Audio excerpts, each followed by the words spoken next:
Hey, what's going on, y'all? Welcome to my channel. I am Sean Ritter. On this channel, I find a lot about kayak fishing. I'm starting to kayak fish in tournaments this year, and this video is going to be a recap of a tournament that I just recently took part in. I'm going to do it kind of like this. I'm going to watch it along with you so I can kind of comment and fill in the blanks, some of the stuff, maybe help you out in terms of your fishing, or maybe if you're fishing a similar body of water. All right, so here we're going. Stop number 3, Great Lakes Kayak Series, Wolf and Fox Rivers. In fact, this is actually 2 weeks before the Hobie Bass Open Series is going to be on the same body of water. 15-minute run. I'll fish there for most of the morning. Gonna make a half-hour run across the lake, and we're gonna fish our way back. So that's the plan today. So first spot, because I saw that there were a bunch of bait busting on the surface, so I started throwing top water, couldn't get any of the work, so then I busted out, weightless Senko. I went with a Ned rig and just started kind of casting around. Unfortunately, cameras didn't show one point here. I had my first miss fish of the day when I was throwing a chatterbait and just kind of ripping around above this weeds that were just below the surface, and I had a fish come and just like torpedo. If you've ever seen like air jaws, when sharks breach out of the water, it breached out of the water, smacked the bait, and just knocked so much slack into it I couldn't get hooks into it. So that was the first miss fish of the day.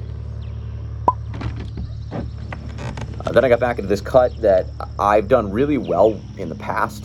My co-angler type days, fishing with a boat. I've always found fish kind of stacked up in here around this weird intersection that happens in this wood wall. I've always been able to throw, just a shaky head with a Senko in there, or even in the open part here, I started throwing chatterbait. I mean, pretty much just worked really 4 baits the entire tournament. And you can see I, throwing around, kind of working the entire open area before finally got hooked up right here.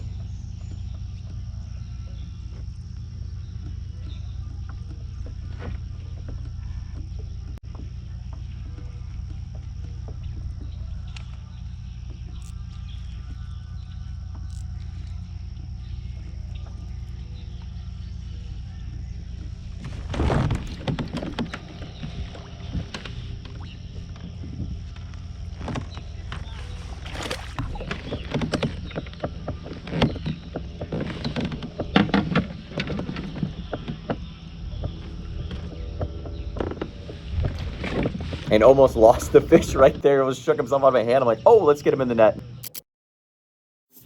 Not bad, on the board.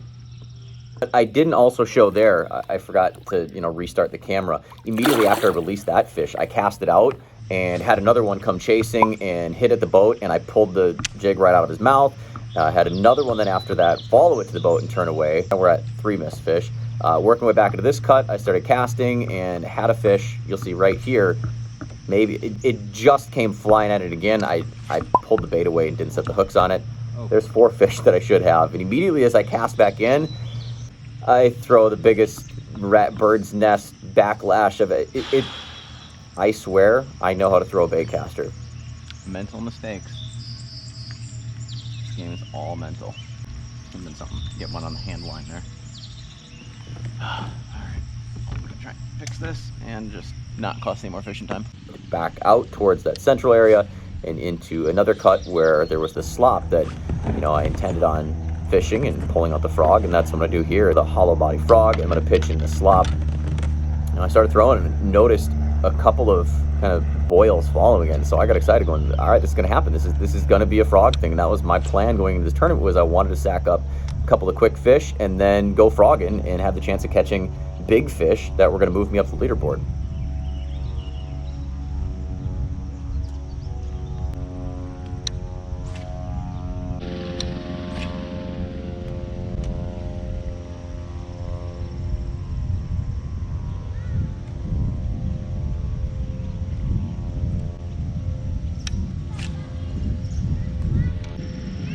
Let me catch it right here. There's a little, right there.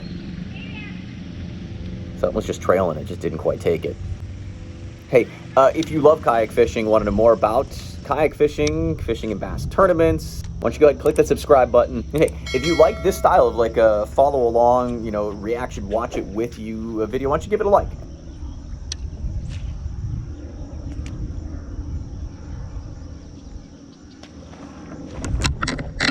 Yeah, that was a big blow up.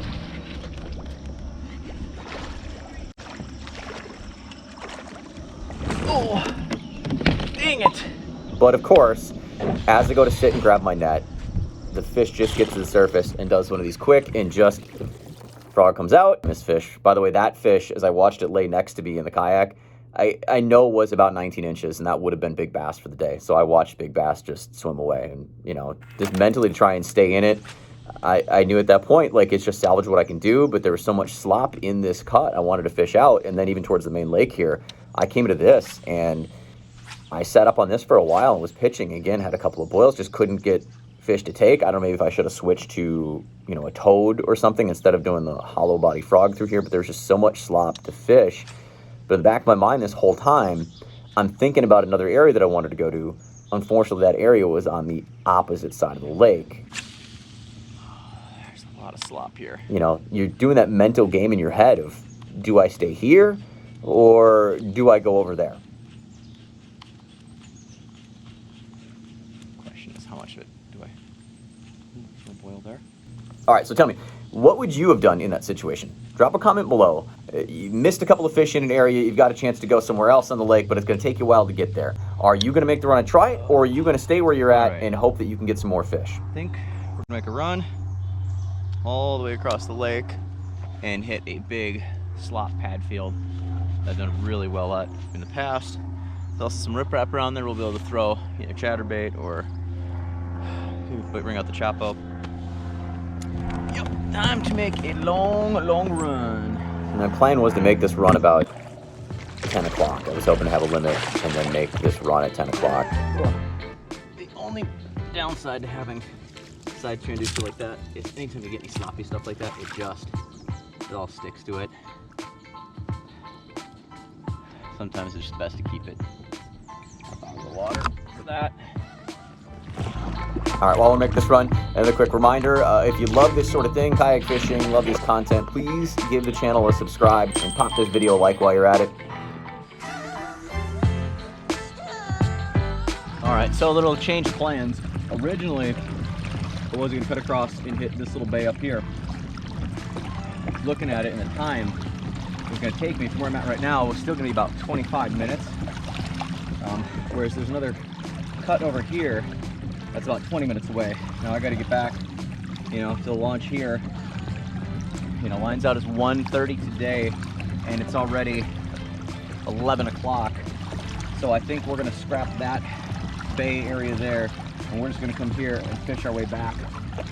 That way we don't miss out on, there's some stuff right here near the launch that I want to fish right at the end. So a little change of plans en route. That's one thing you can do while you're on a long paddle is take a look at your time to figure things out. You know, you only got so many hours in the tournament. I burned a little more time this morning in that cut than I wanted to, but I mean, the fact that I had caught that one, I had 3 follow like really quick. I missed the hook set on one, I missed the hook set on another one as I got farther in the cut, and then I had that one on the frog that I lost. I felt like there was fish in there. I wanted to get the limit before I rolled the dice on, you know, making a long run and trying to chase after, you know, bigger fish to move me up in the ranking. So at this point, we're just going to salvage whatever we can to try and get a limit and see where that puts us today. So, you know, sometimes it's just how the cookie crumbles, they say. See you over there in about 15 minutes. So I got over to that point, and I'll spare you everything. It was just a disaster, and then I came back by the launch. I found another slop area and missed another fish, and then it was time to put my tail between the legs and head out. All right, well, that appears to conclude the tournament. And it was a grind. You know, it's all about maintaining composure, maintaining positive mental attitude, making sure you're sharp, and fishing clean. And I just, plain and simple, did not fish clean today. I mean, there was no excuse to have lost that fish on the frog. There was no excuse to miss the hook set on 2. And even the other one that didn't bite, that came right to the boat right after I caught that first one, there's no reason that, you know, I couldn't have cast it back in and got that fish again, because it never bit. But I just didn't execute today, you know, and what could go wrong went wrong. It was a day of nothing but backlashes, and you'd have thought that like I've never fished before in my life. It was just, today was not my day, and we all sometimes have those days. Oh, yeah, that was the day. That sums up the day. That's where we're gonna end it. We'll catch you on the next one.